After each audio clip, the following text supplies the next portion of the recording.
readers, and welcome back to the channel. I'm Matthew, the man with a hat who reads, and this is What You Are Looking For is in the Library by Michiko Aoyama. Michiko. By that name on the cover over there. I'm butchering the pronunciation. But I picked this up at my local library. How fitting, a book about libraries at the library. Namely because I was hearing some comparisons online to a book I loved from last year, Before the Coffee Gets Cold.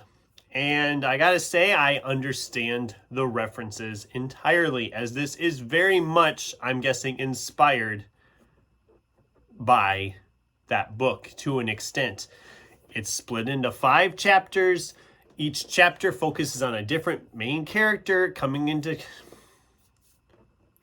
contact with this mystical thing, or in this case, a librarian, and them learning some valuable life lesson of some sort, or a new purpose or whatever. So essentially, our characters are all kind of in different points in their life. They're all kind of struggling with things going on. There's a 30-year-old man who has essentially done nothing with his life after school and is trying to find his purpose.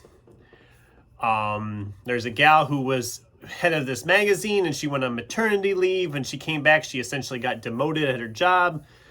And they all end up in this library where this librarian gives them a book recommendation that they pick up, and it doesn't seem like this book will help them just by looking at it, but then it does help them kind of come to terms with who they are and gives them a new renewed purpose.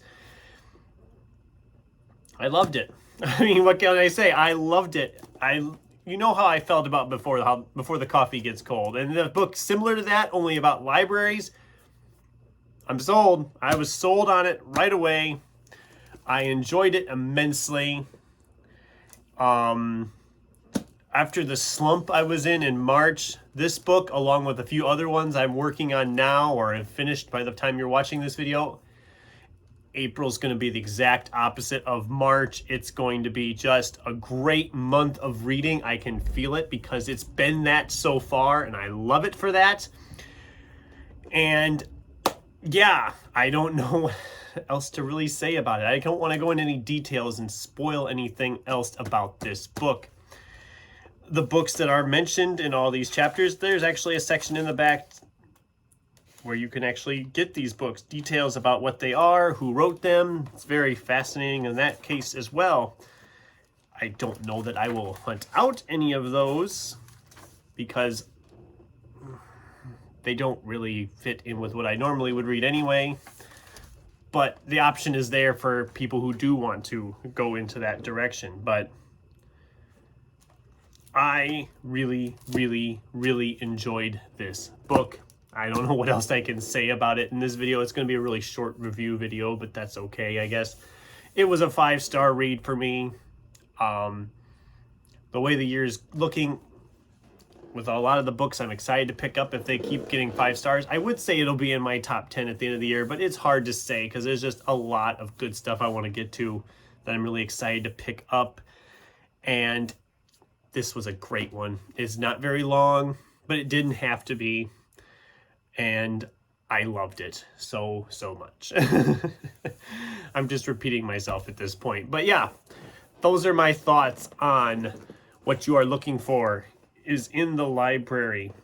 I recommend it highly to anybody who's a big fan of books about libraries. It's like its own subgenre at this point. But I really enjoyed this. And I think if you liked Before the Coffee Gets Cold, you will like this one as well.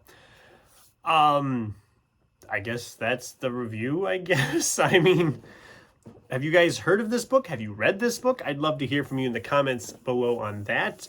And on the horizon, I have more videos coming. I'm hoping to get my adaptation discussion video out sometime next week, about 127 hours. I'm going to try to get a tag video in next week, hopefully.